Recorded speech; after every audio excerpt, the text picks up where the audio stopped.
Hey, what is up guys? It's your boy Speed here, and today I just want to say super excited for TI. In today's video, we're going to be going over the 5 supports that are probably going to be dominating TI. And I just want to talk about why these heroes are good right now, why the pros will be picking them, and why you should probably pick them in your pubs as well. Also, I do want to mention that I'm streaming every single day now, literally every single day. I'm either playing Dota, coaching Dota, or playing other games. It's been a ton of fun, but specifically I want to mention it today because I'll be also talking about almost every TI game on my stream. Every game I can catch, I'm going to watch, I'm going to commentate, I'm going to give analysis. I'm basically going to make sure you guys can understand what the pros are doing constantly rather than just having to only watch the hypecasts. Now the hypecasts are great and the analysts after on the main panels are awesome, but yeah, I'm going to be doing my own take. It's going to be a ton of fun. I literally cannot wait. And so I hope to see you guys there. Go follow. By the way, guys, if you want to become absolutely broken, well, what you need to do is sign up to the GameLeap website down below right now. The reason why you should do that is because every single day we post a new video there.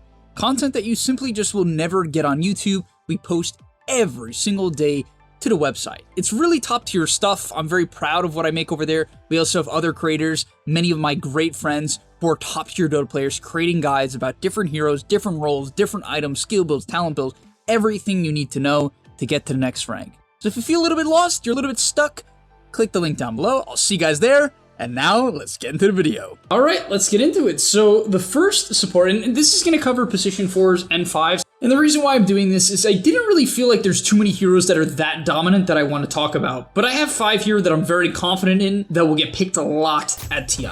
Coming in at number 5 is Bane. The reason why I like Bane is I think he's just one of the better laners right now. Ever since Chen and Enchantress have fallen off and a lot of the unit heroes have kind of gotten kicked out of the meta, I really feel like Bane has kind of come into his own element. This hero did get nerfed pretty heavily. The Nightmare recently was actually reduced by 50 damage at level 1. Brain Sap's cooldown was nerfed by 4 seconds at level 1. So yes, this hero did get hit pretty hard, but honestly, I've had it on my team as of late, and it still looks extremely good. It still wins the lane simply because of its good base stats. It's this menace in the mid game because it controls 2 heroes really easily. And Enfeeble is honestly one of the most underrated spells in Dota 2. If you haven't read it, it reduces the cast point on spells when the enemy team tries to literally cast a spell, whoever you cast it on a 7-second cooldown, by the way, has to take 30% longer to literally cast spells. They get 60% less healing and 60% less damage. It is a stupid good spell on a 7-second cooldown. Yes, it can be dispelled, but if you use it after BKBs or on someone who has no dispel, it literally ruins their game. I cannot stress this enough.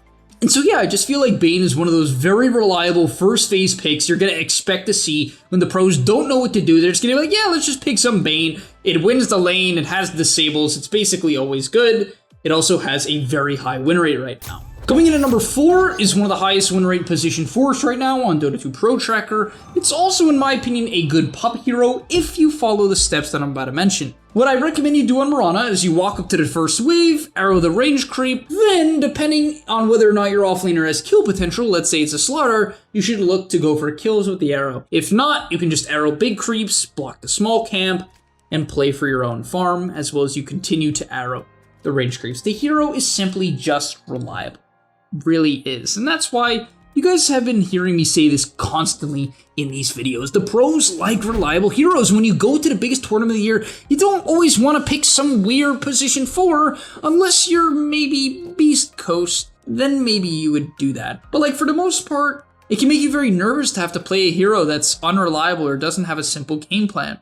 You know what I mean? Compare a hero like Willow to something like Mirana.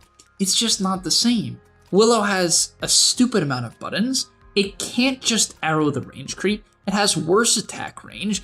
It has an unreliable Q. It's like so many things can go wrong with Willow on the main stage. And yes, of course, if it's a good Willow game, pros will still pick Willow. They're pros after all. But the thing is, Mirana has always been one of these reliable heroes. And hey, pick it with Bane. Coming in at number 3, a hero that I think is super reliable, but a little bit off the usual meta, is Wyvern. This hero has literally been dominating pubs as a position 4.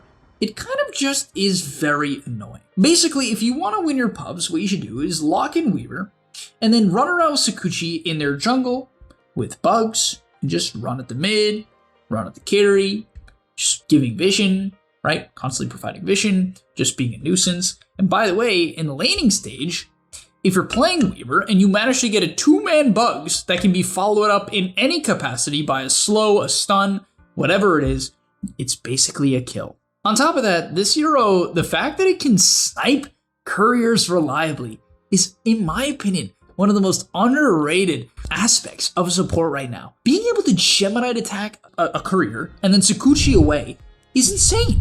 If a courier in the mid game gives 100 gold, not only do you prevent someone from using their courier for like 3 minutes in the later stages of the game, you also give your team 500 gold, right? 500 gold. That's 2.5 bounty runes, right? If it's the first bounty rune, 2.5.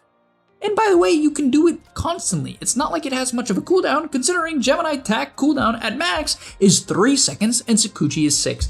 And so I really like the idea of playing this hero as a bounty hunter-esque support. When you get that Sakuchi, especially if the game is not going exactly as you'd want and you don't have a lot of kill potential, you can just play for vision and couriers, and it's really effective. Coming in at number 2 is Winter Wyvern.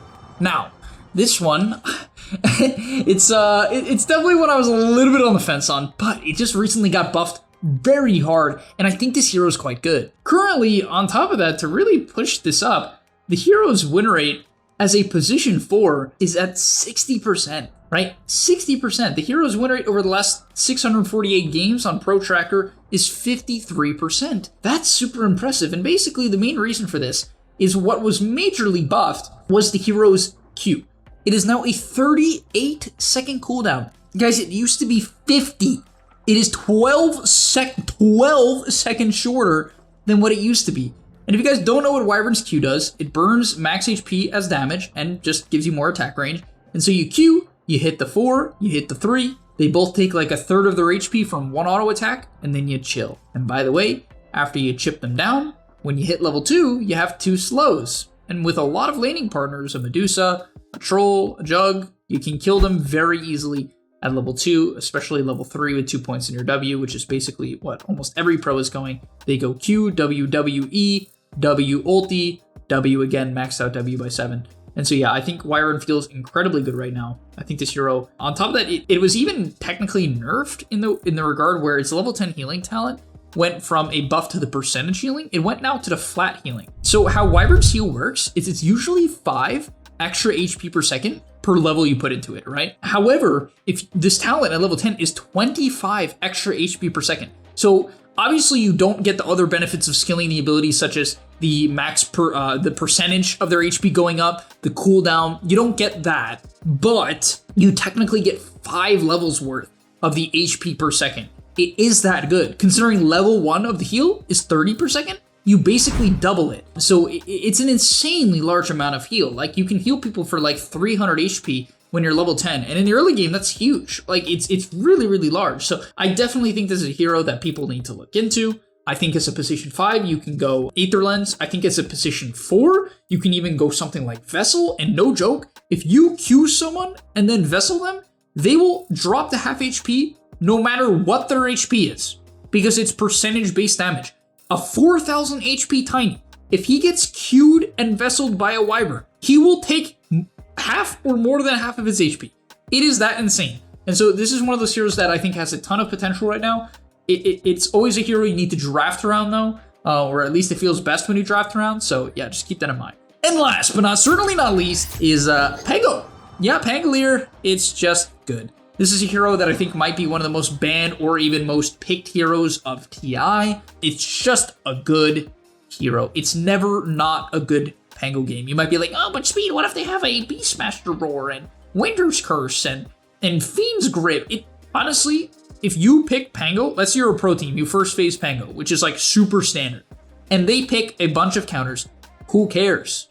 Just make it your position 5, and if they grip a position 5 Pango, that's probably a good thing. You know, it's probably a good thing. People don't see it like that. They're like, yeah, I'm countered. Who cares? You're a 5. It doesn't matter. Just deal with it. And so, yeah, I think Pango is definitely going to be one of the most contested heroes at TI. And let me know what you guys think. What are the top position 5s and 4s that you're currently playing in your pubs? I genuinely want to know. Just write them in the comment section down below. I'm going to read them respond to a bunch of them, and yeah, I'm curious to what you guys have to say. Nonetheless, I can't wait for the streams, guys. Honestly, very pumped. Can't wait for TI. It's just such an exciting time of the year for all of us Dota players, and yeah, I'll see you guys there. Peace. And that's all, but remember, before you leave, come on, before you tune out, subscribe to the GameLeap website where we are going to help you get to the next rank. If you're stuck, click the link down below, and I'm out. Peace.